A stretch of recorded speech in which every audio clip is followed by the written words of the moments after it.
To akwai kuma wasu rahotanni a cikin shirin, amma zan fara da karanto labaran duniya. Ƙungiyar Tarayyar Turai ta ce ta damu matuƙa da matakin da Amurka ta ɗauka na ɗage wasu takunkumai kan man fetur ɗin Rasha. Shugabar ƙungiyar ta ce matakin zai shafi tsaron nahiyar Turai. Amurka ta ɗage takunkuman ne a kan sayan man Rasha a ranar Alhamis domin rage rashin tabbas da ake fuskanta a farashin man fetur a duniya, inda farashin gangar ɗanyen mai ya haura $100. Germany's chancellor said the decision was wrong, whatever. Wakilar BBC ta ce shugaban gwamnatin Jamus ya ce kuskure ne ɗaukar irin wannan mataki bisa kowane dalili. Sai da Birtaniya ta ce za ta ci gaba da ɗabbaka takunkuman. Kakakin fadar Kremlin ya ce Amurka da Rasha sun samu matsaya ɗaya ne domin daidaita farashin man. Masana dai sun ce Rasha na cikin ƙasashen da suka fi cin moriyar yakin nan. An ji kararrakin ababen fashewa a birnin Tehran a daidai lokacin da ake ci gaba da kaiwa Iran hare-hare. Tashar talabijin ta Iran ta ruwaito cewa an ji kara a kusa da inda dubban Iraniyawa ke muzaharar ranar Kudus, wadda ake yi duk shekara domin nuna goyon baya ga mutanen Falasɗinu da bayyana adawa ga Isra'ila. Rahotanni sun ce an kashe mutum ɗaya. One of the surprising things about today's rally is that some of the Wakilin BBC ya ce wani abun mamaki shine wasu daga cikin manyan jami'an gwamnatin Iran da aka dade ba a gani a bainar jama'a ba sun halarci muzaharar, sai dai ba a san harin an kai shi kansu bane. A cikin wani sako da aka ce ya fito daga jagoran addinin Iran Mujtaba Khamenei, ya buƙaci Iraniyawa su yi amfani da muzaharar wajen bayyana adawarsu ga hare-haren Amurka da Isra'ila. Sakataren tsaron Amurka Pete Hegseth ya ce Amurka za ta kai ƙarin hare-hare kan Iran a yau fiye da kowace rana. Ya shaida wa manema labarai cewa Amurka da Isra'ila sun kai hari 15,000 tun bayan ƙaddamar da yakin makonni biyu da suka gabata. Ya kuma ce sabon jagoran addini na Iran Mujtaba Khamenei ya samu munanan rauni. Da aka tambaye shi game da harin da aka kai wata makaranta a ranar farkon yakin inda aka ce an kashe 'yan mata fiye da 100, Mr. Hegseth ya ce ana ci gaba da gudanar da bincike. To labaran duniyar na zuwa muku ne da sashen Hausa na BBC. Na'urorin kare sararin samaniya na kungiyar kawancin tsaro ta NATO da ke gabashin tekun Mediterranean sun harbo makami mai linzami na uku da aka harba daga Iran zuwa Turkiyya. Ma'aikatar tsaron Turkiyya ta ce ana ɗaukar dukkan matakan da suka dace kan duk wata barazana ga ƙasar ta sararin samaniyar ta. Ta ce ta tuntuɓi Tehran kan ta yi mata ƙarin bayani game da lamarin.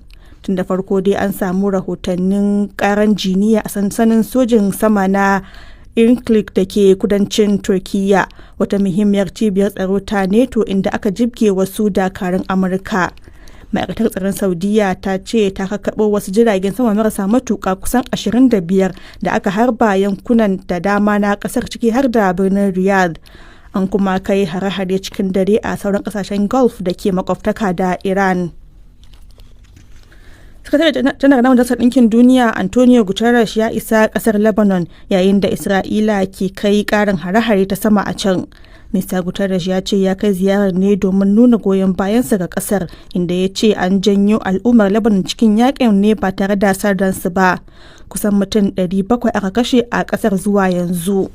Children are sleeping in cars, parents pitch fragile. Wata ma'aikatar agaji a Lebanon kenan Mai Al-Sayed da take cewa yara na kwana a mota, iyaye kuma na ta kafa tantana kusa da teku duk a kokarin neman tsira.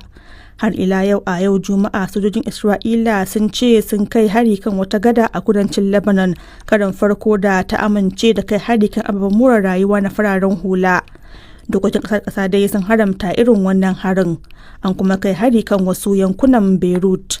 To ƙarshen labaran duniyar kenan.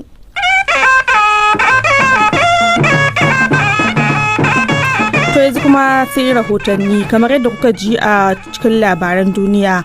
Ƙungiyar Tarayyar Turai ta ce ta damu matuƙa da matakin da Amurka ta ɗauka na ɗage takunkuman da aka ƙaƙabawa man Rasha. Shugaban Majalisar Tarayyar Turai ya ce matakin zai shafi tsaron Turai.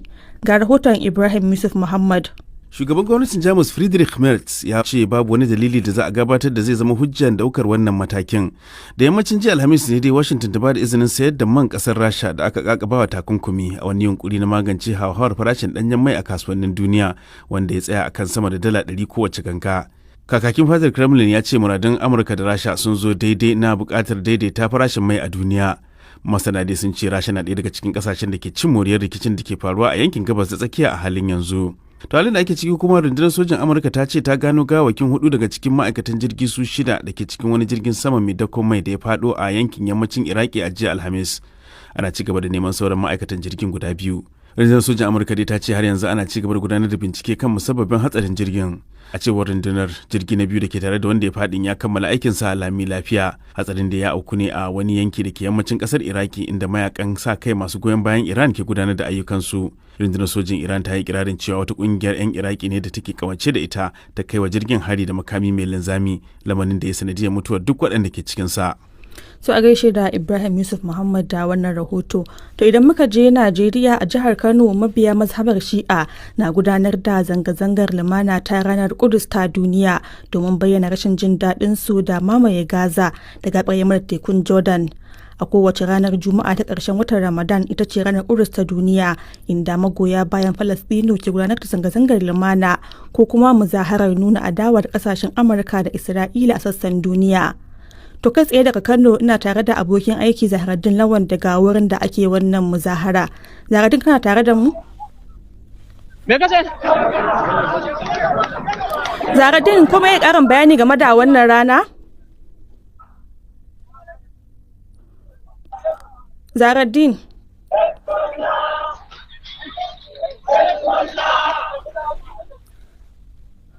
To za mu koma ga Zahraddin daga bisani. To har ila yau a Najeriya da alama jam'iyyar adawa ta ADC ta fara samun tagomashi a majalisun dokokin kasar bai da sanatoci da 'yan majalisar tarayya suka sauya sheka daga jam'iyyar PDP wadda ke da rinjaye a baya.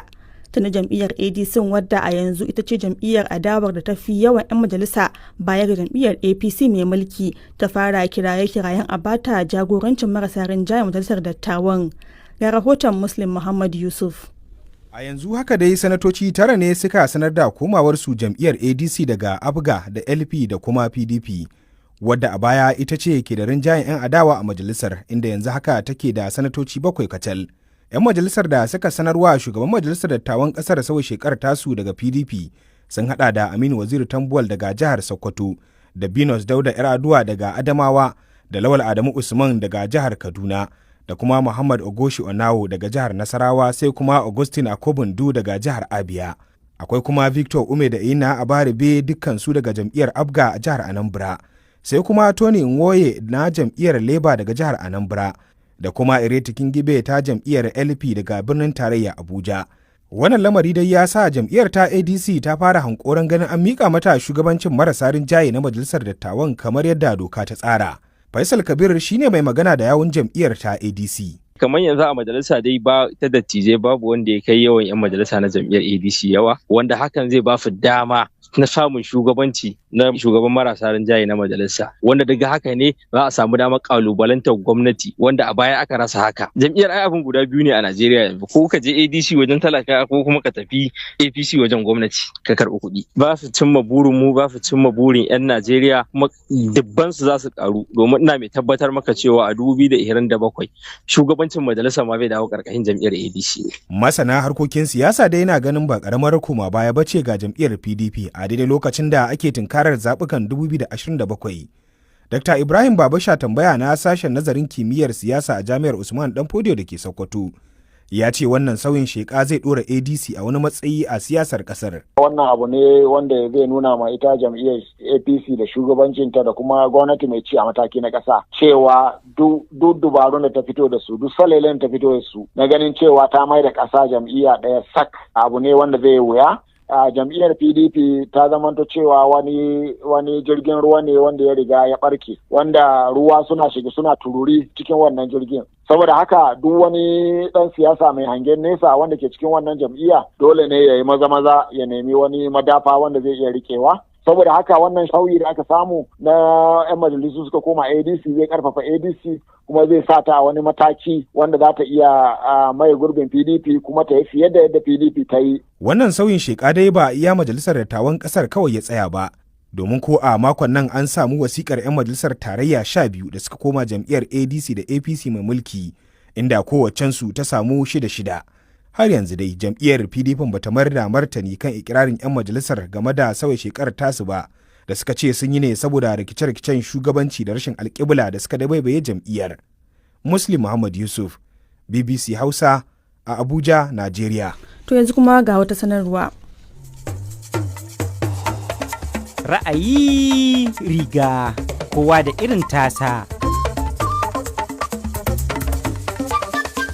A Najeriya tururuwar gwamnoni da gwamman 'yan majalisun dokoki zuwa cikin jam'iyyar APC mai mulki na janyo ƙarin damuwa kan yiwuwar kashe adawa a tsarin dimokuraɗiyyar ƙasar. Da zafi a ce yau jam'iyyar da ta ba su riga ta ba su hula kuma yau sun fice saboda wasu dalilan wanda muke ganin kaman ana rudin su ne, amma duk da haka bai ɓaci ba wai zai sa a ce yau ba za mu iya kawo jam'iyya inda ta kamata ba. Shi kansa shugaban kasa Bola Ahmed Tinubu ya san gwamnoni ba su da tasiri, abinda kawai yake yi shine yana rudar al'umma ne musamman na kasa domin su kiɗime su ga kaman cewa yana da wani tasiri. Idan daɗi ne talakawa fu ya kamata su koma wajensa. Shin da gaske ne mulkin demokradiyya ya shiga wani mawuyacin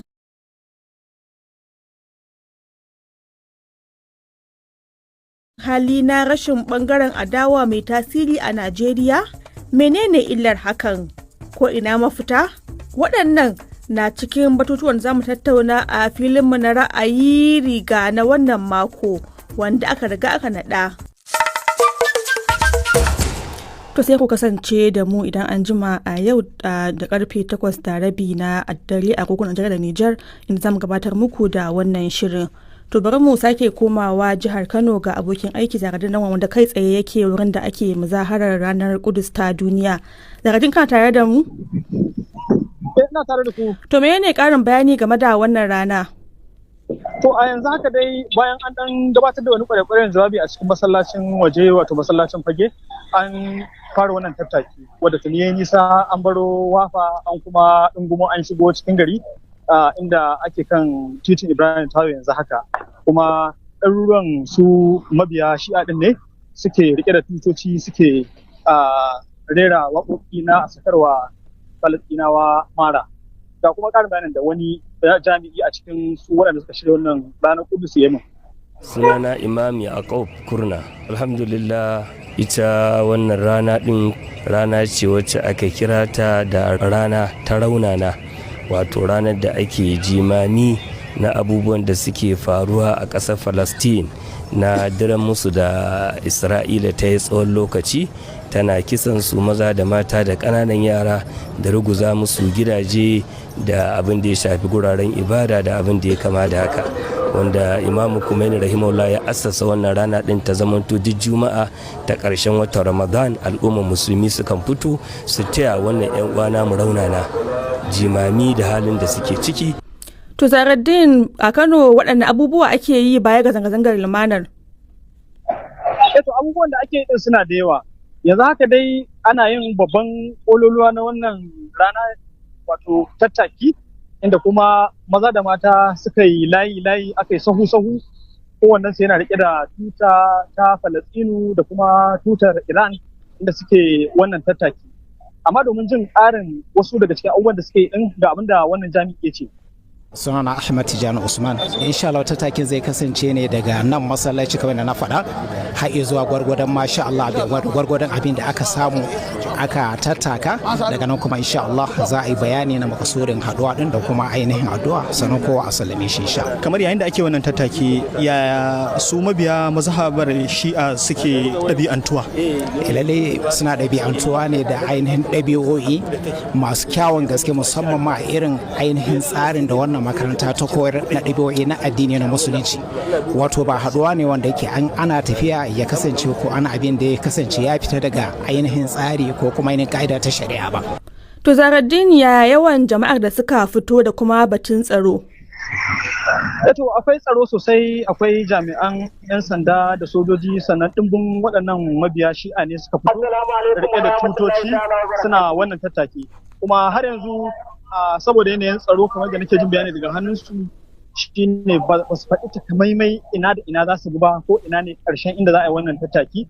Hasali ma yanzu dai na ga kamar an tsaya ne cak a wuri ɗaya, kuma ɗaya daga cikin abubuwan da za su yi ko abubuwan da za su yi wasu daga ciki shine idan an je ƙarshen wajen da za a tsaya za a yi jawabai a yi addu'o'i sannan suna cewa za su kona tutar Amerika da Isra'ila har ma da ta Birtaniya sun ce za su kona a wajen, sannan akwai yiwuwar sun yi butun-butumi na shi shugaba Trump da kuma Netanyahu wadda suke ce za su kona. Sannan duk layukan da suke bi din suna liƙa fastocin Netanyahu da tutar Isra'ila, suna shafa mata bakin wato jan fenti, suna soke ta kuma suna rera kiraye-kirayen cewa lallai kasar Falastinu a samar mata cikakken yanci, a saka musu mara su zauna a matsayin su na ƙasa ƴantacciya. Na'am, to Zaradin muna godiya sosai. To abokin aikin mu Zaradin Lawan kenan kai tsaye daga wurin da ake tattaki na ranar Kudus ta duniya. To yanzu karfe 3:17 a Najeriya da Nijar. Aisha Aliyu Jafar ke gabatar muku da wannan shiri daga sashen Hausa na BBC.